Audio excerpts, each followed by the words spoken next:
Lassie Farm here. This will be episode 10 of The Merchant and the Alchemist's Gate, written by Ted Chiang. Done from the barn. I like being in the barn, it's peaceful.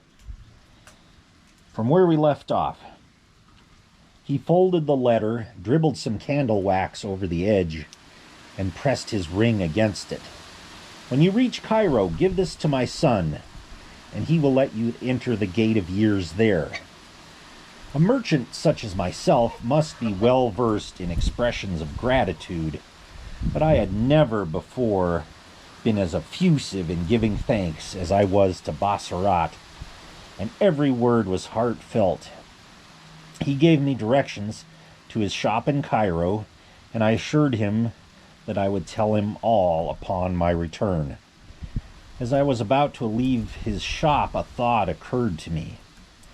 Because the gate of years you have here opens to the future, you are assured that the gate and this shop will remain standing for 20 years or more. Yes, that is true, said Bassarat. I began to ask him if he had met his older self, but then I bit back my words. If the answer was no, it was surely because his older self was dead, and I would be asking him if he knew the date of his death. Who was I to make such an inquiry when this man was granting me a boon without asking my intentions? I saw from his expression that he knew what I had meant to ask, and I bowed my head in humble apology. He indicated his acceptance with a nod, and I returned home to make arrangements. The caravan took 2 months to reach Cairo.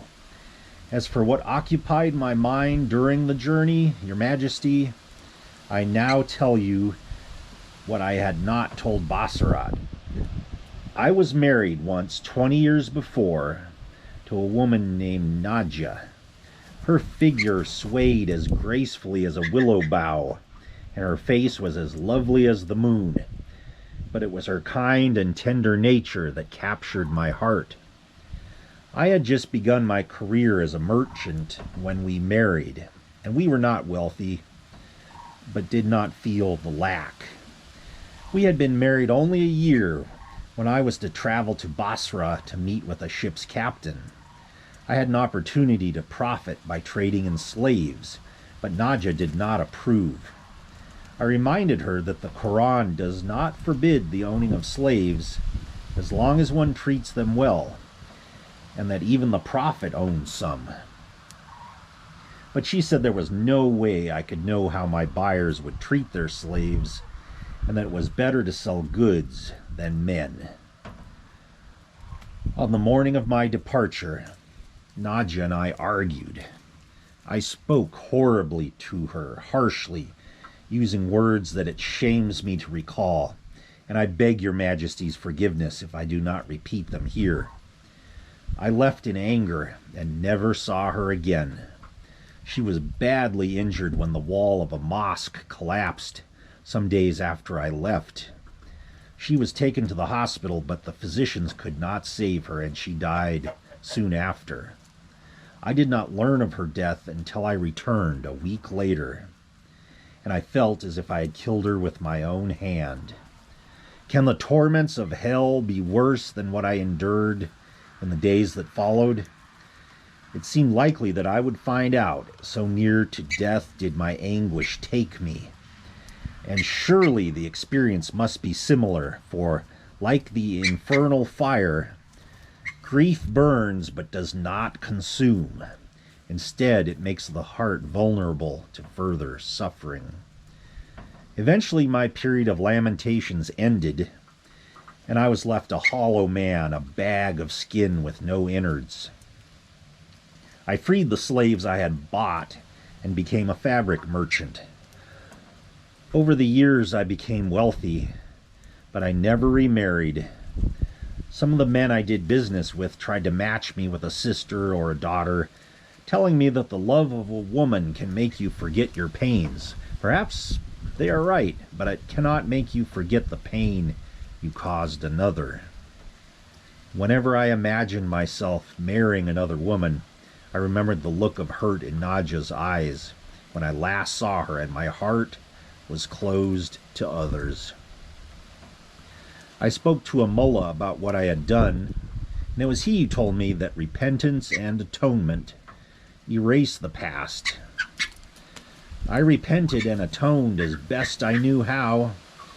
For 20 years I lived as an upright man. I offered prayers and fasted and gave alms to those less fortunate and made a pilgrimage to Mecca, and yet I was still haunted by guilt. Allah is all merciful, so I knew the failing to be mine. Had Basrat asked me, I could not have said what I hoped to achieve. It was clear from his stories that I could not change what I knew to have happened. No one had stopped my younger self from arguing with Nadja in our final conversation. But the tale of Ranaya, which lay hidden within the tale of Hassan's life without his knowing it, gave me a slim hope. Perhaps I might be able to play some part in events while my younger self was away on business. Could it not be that there had been a mistake and my Nadja had survived? Perhaps it was another woman whose body had been wrapped in a shroud and buried while I was gone. Perhaps I could rescue Nadja and bring her back with me to the Baghdad of my own time. I knew it was foolhardy. Men of experience say, 4 things do not come back: the spoken word, the sped arrow, the past life, and the neglected opportunity. And I understood the truth of those words better than most, and yet I dared to hope that Allah had judged my 20 years of repentance sufficient and was now granting me a chance to regain what I had lost. The caravan journey was uneventful, and after 60 sunrises and 300 prayers, I reached Cairo. There I had to navigate the city streets, which are a bewildering maze compared to the harmonious design of the City of Peace. I made my way to Bain al-Khurasan, the main street that runs through the Fatimid quarter of Cairo. From there I found the street on which Basrat's shop was located. I told the shopkeeper that I had spoken to his father in Baghdad and gave him the letter that Basrat had given me. After reading it, he led me into a back room in whose center stood another gate of years, and he gestured for me to enter from its left side. As I stood before the massive circle of metal, I felt a chill and chided myself for my nervousness. With a deep breath, I stepped through and found myself in the same room with different furnishings. If not for those, I would not have known the gate to be different from an ordinary doorway. Then I recognized that the chill I had felt was simply the coolness of the air in this room. The day here was not as hot as the day I had left. I could feel its warm breeze at my back, coming through the gate like a sigh. The shopkeeper followed behind me and called out, "Father, you have a visitor." A man entered the room, and who should it be but Basrat, 20 years younger than when I'd seen him in Baghdad. "Welcome, my lord," he said. "I am Basrat." "You do not know me?" I asked. "No, you must have met my older self. For me, this is our first time meeting, but it is my honor to assist you." And we'll leave it there.